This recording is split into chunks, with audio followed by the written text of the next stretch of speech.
بيبدأ فيلمنا بشخص بيبان عليه إنه قوي جدا وبيكون ماسك ساطور كبير في إيده وبيسنه علشان يكون حامي، وبعدين بياخد الساطور وبيطلع من المخزن اللي بيكون قاعد فيه، وبنعرف إن الشخص دوت اسمه سكاتا. بعد شوية بيوصل سكاتا القصر بيكون مليان حراس كتير جدا، وبنعرف إن دوت مكان خاص بعصابة المافيا واللي بيكون اسمها عصابة الياكوزا. في نفس الوقت بيكون الزعيم العصابة بيتكلم مع واحد من رجالته وبيعرف منه أخبار الشغل، وبنعرف إن في مشكلة في مدينة اسمها شينجو وإن شعبها ومؤسستها هيعملوا انقلاب عليهم، فبيطلب الزعيم من المساعد بتاعه إنه يقرب وبيحط السكينة على وشه وبيطلب منه يتعادل في شغله وبيضربه بالسكينة وبيقعد يكمل الشاي بتاعه عادي جدا. فجأة بقى وهو بيشرب الشاي بيلاقي في نقط دم بتنزل جوه الكوباية من السقف، ولما بيبص لفوق بيلاقي حراسه كلهم ميتين، فبيعرف إن في مصيبة وبيقرر إنه يهرب بسرعة. في وسط كل ده كان سكاتا بيخلص على باقي الحراس اللي بره، وبنشوف الزعيم كل ما بيحاول يهرب بيلاقي كل الطرق مسدودة فبيقرر يستخبى، والحارس الشخصي بتاعه لما بيشوف سكاتا بيمسكه علشان يخلص عليه، لكن سكاتا بيقطع له ايده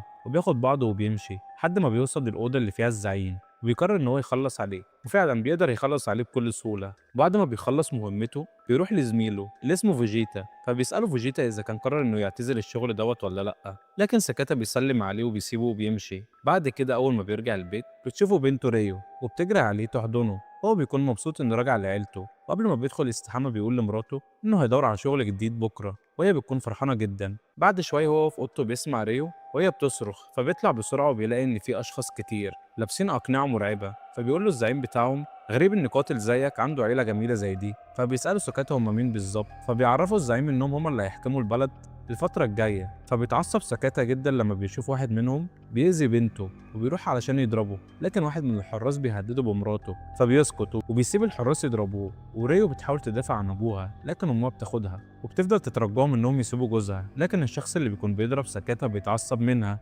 وبيقتلها، وبنشوف سكاتا هو في حالة صدمة وبيقعد يترجاهم انهم يسيبوا بنته وبيطلب منها انها تهرب بسرعة، لكنها مش بتلحق لان الزعيم بيقتلها فورا. بعدها بيقول له ان في اسطورة في شينجو بتقول ان في شيطان بيلبس شخص كل 50 سنة، والشيطان دوت يبقى هو، وانهم لازم يخلصوا عليه وبيضربوه بالنار هو كمان. تاني يوم الاخبار بتنتشر في كل مكان ان سكاتا قتل مراته وبنته وبعدين انتحر. بعد الاحداث دي ب 12 سنة بنكتشف ان سكاتا ما ماتش لكنه كان مشلول، وان طول المدة اللي فاتت دي كان في السجن، والنهارده بيكون يوم خروجه من السجن وفوجيتا بيكون مستنيه في نفس الوقت، وبنروح لعمدة البلد اللي اسمه سونو واللي بيكون في لقاء صحفي وبيقول لهم ان هيخلي البلد دي اقوى بلد في اليابان، خصوصا بعد مجمع مهروية اللي هيتبنى خلال 6 شهور. فبيسأل واحد من الصحفيين وبيقول له انت بتعمل مشاريع وبتقول ان هخلي البلد كويسة، طب وجرائم الغموض والقتل اللي بتحصل دي ايه؟ فبيقول له سونو ان دي مجرد اشاعات وملاش اي دليل. ونرجع بقى عند سكاتا وبنشوف وجيتا بياخدوا المنطقة علشان يعيش فيها، وبيطلع لشقة صغيرة وبيقول له يستنى هنا شوية لحد ما يشوف مكان تاني أحسن من ده، وبيطلب من المساعد بتاعه يهتم بسكاتا، لكن سكاتا ما بيكونش مهتم بكل ده لأنه مش قادر يحس بأي حاجة. وبعد ما فوجيتا بيمشي بيبدأ المساعد يهتم بيه وينضفه ويأكله، وبالليل بياخده ويمشيه شوية. وبعدين بقى هما طالعين البيت فجأة بيجي حارس عصابة الياكوزا اللي سكاتا قطع له إيده زمان وبيضربه في دراعه علشان ينتقم منه، ومساعد سكاتا بيخاف وبيهرب، ولما الحارس بيلاقي ان مفيش اي رد فعل من سكاتا بيتعصب وبيسيبه وبيمشي. وسط كل دوت بيكون الصحفي كان بيدور على ادله علشان يثبت ان كلامه مش اشاعات، فبيروح وبيقابل واحد من عصابه الياكوزا اللي خلص عليهم سكاتا من 12 سنه، وبيحكي له عن العصابه الجديده اللي اسمها جومي، لكن محدش يعرف شكلها عشان بيلبسوا اقنعه. وقتها المذيع دوت بيحس ان العمده سونو مخبي سر وبدأ يشك فيه، وفجأة هو بيعرف معلومات من الراجل دوت. بيجي شخص من عصابة جومي وبيخلص على الصحفي وبيدي للراجل بتاع عصابة الياكوزا مسدس علشان يموت نفسه. وبنروح بقى عند فوجيتا واللي بيكون قاعد بيلعب وهو بيفتكر في اللي حصل لصاحبه، وبنعرف هنا انه يوم اعتزال سكاتا هو اللي راح قال لعصابة جومي على مكانه، عشان كده راحوا البيت عنده قتلوه، على الرغم من انهم وعدوا فوجيتا انهم مش هيأذوه. فجأة وهو بيفتكر تليفونه بيرن وبيعرف اللي حصل لسكاتا، فبيقرر انه يروح عنده بسرعة. وفي نفس الوقت واحد من عصابة جومي بيعرف ان سكاتا في المستشفى، فبيقرر يروح هو كمان هناك. ونروح بعدها عند سكاتا في المستشفى وبيدخل عليه الشخص اللي بيكون السبب في قتل عيلته، بيكون لابس القناع بتاعه، نعرف انه ضابط شرطي في المدينة وبيقدر يدخل له عادي. بعدين بيقعد يتريق ويضحك على حالته وبيحط له حقنة مسمومة في المحلول بتاعه، لكن لما بيشوفه سكاتا بيتعصب وبيصدم هنا لما بنشوفه قدر يقوم بعد ما كان مشلول، وبيبدأ يضرب في الراجل دوت وبيخلص عليه. بيخرج من المستشفى وهو ماشي على رجله. في الوقت دوت بيوصل فوجيتا وبيكون مصدوم من اللي شايفه لدرجة إنه ما قدرش يتكلم، وبياخده معاه بكل هدوء. بعد كده بيروح لمكان زي مصنع، وبيكون الرجالة بتوع عصابة جومي موجودين هناك وبيلموا منه حاجات غريبة علشان يعملوا منها مخدرات. بعدها لما بيعرفوا إن سكاتا لسه عايش بيتصلوا بفوجيتا وبيطلبوا منه يخلص عليه فورا وبيجيب جثته لغاية هنا. فعلا بعد شوية بيوصل فوجيتا للمصنع ومعاه جثة سكاتا، وبيدخل ليهم وبيكون هيمشي، وبنعرف هنا إن كل ديت خطة معمولة عشان يقدر سكاتا يدخل المصنع وينتقم من اللي دمروا حياته وقتلوا عيلته، وبيبدأ يقتل في أي حد يشوفه قدامه. في الوقت دوت بيكون فوجيتا المفروض يطلع من المصنع، لكن الحارس بيمنعه وبيضرب عليه نار لما بيعرف إنه خاين.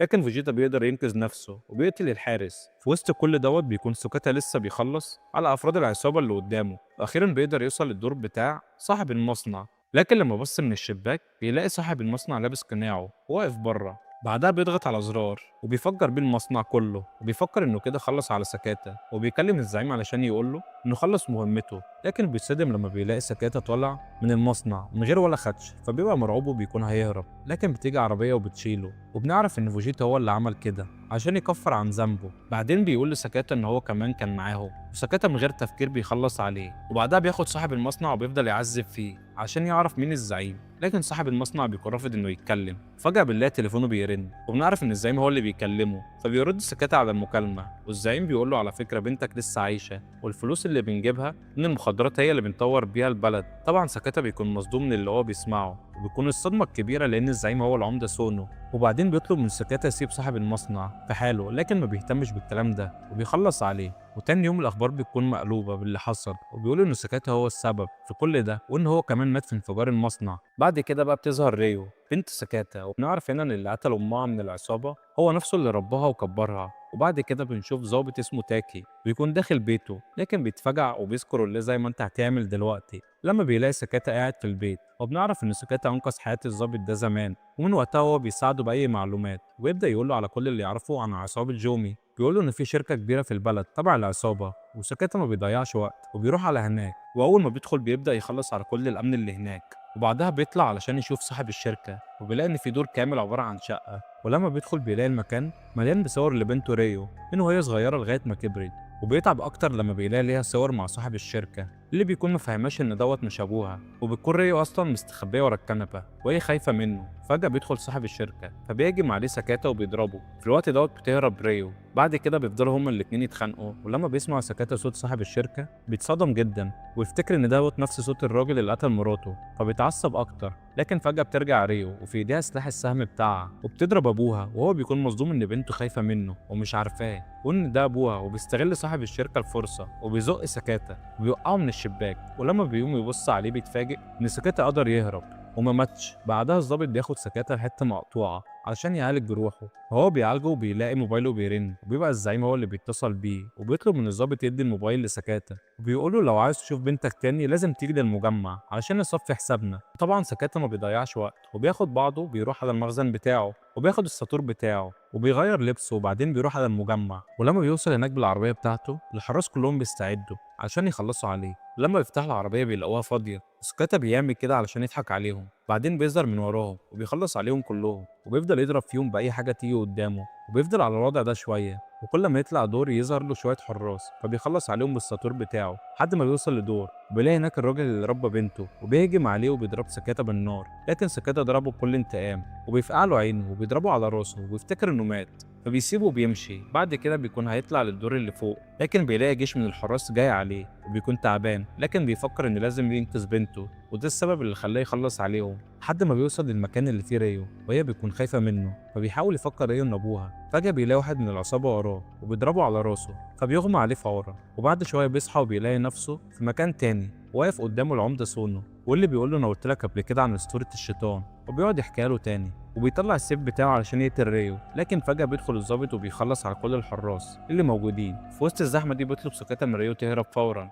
وقتها بتفتكر ان هو فعلا ابوها لانه قال لها نفس الجملة دي بالظبط وهي صغيرة، فبتقوم وبتهرب بسرعة مع الضابط. وهي نازلة بتشوف كل الحراس اللي ميتين وبتعرف ان ابوها عمل كل دوت علشانها، فبتقرر انها ترجع. لكن الضابط بيكون خايف. وبنرجع بقى لسكاتا، واللي بيكون مش باقي غير واحد من رجالة سونو، هو دوت اللي بياخد سكاتا مشوي ومقلي لانه ضخم واقوى بكتير. لكن سكاتا بيقدر يتغلب عليه عليه وبيضربه بالسكينة ويرميه على السلم، فبينزل سونو وبيشيل الماسك بتاعه، وبنعرف إن الشخص دوت يبقى أخو سونو التوأم، وبيكون اسمه جين. جين ده بقى يا صديقي عنده حرق في وشه من وهو صغير، وبنرجع فلاش باك للماضي لما قابل سون وجين، وبنعرف انهم كانوا منفصلين عن بعض لفترة طويلة، ولما اتجمعوا تاني ابوهم طلب منهم يخلوا بالهم من بعض. وبيكون جين بيحب سونو جدا لدرجة انه ممكن يقتل علشانه. وبنرجع بقى للحاضر، وبيكون سونو متعصب علشان اخوه، فبيروح يلبس الماسك بتاعه وبيبدأ يهاجم سكاتا. وبيكون كل ما بيحاول يضرب سونو هو اللي بيضربه. في مرة بيكون سكاتا عاوز يضرب سونو، فبيروح سونو يقطع له ايده، لكن سكاتا ما بيستسلمش وبيفضل مكمل على كده شويه حلوين لحد ما في ضربه من دولت بيقدر هو كمان يضرب سونو ويخلص عليه. في الوقت دوت بتوصل ريو وبتكون مصدومه من شكله، وفجاه بيظهر الراجل اللي رباها وبيضرب نار على سكاتا وبيحاول يرجع ريو ليه تاني، لكن هي بتفتكر ان هو كان السبب في موت امها. وسكاتا بيجي من وراه وبيضربه على راسه وبيخلص عليه نهائي. بعدها بيقع على الارض، فبتجري عليه ريو وبتحضنه وبتطلب منه انه ما يموتش في حضنها، لكن هو بيقول لها انه اسف لاني ما قدرتش احمي امك زمان، لكن مبسوط اني قدرت احميكي. وبعدها بيموت على الفور. بعد كده بتيجي الشرطه والدنيا بتكون خربانه، والصدمه ان جين اخو سونو كان لسه عايش، وري بتكون قاعده لوحدها بتفكر هتعمل ايه، وبتاخد قرار انها لازم تهرب. بعد سنه بقى بيظهر جين تاني لكن باسم سونو، بيقولوا ان الحرق اللي في وشه دوت بسبب خناقته مع سكاتا، فبيتعرف كانه راجل بطل وانقذ البلد. وبعد كده بيروح المعبد اللي كان اخوه بيتعبد فيه ويعمل نفس الطقوس بتاعته، لكن فجاه بتيجي ريو وبتقتله بالسهم بتاعها وبتسيبه وبتمشي. بس كده وبنكون وصلنا لنهاية الفيلم. لايك للفيديو لو عجبك يا صديقي، وما تنساش تشاركنا برأيك في التعليقات، ويا ريت تشترك معانا في القناة عشان تشوف كل الملخصات اللي جاية. سلام.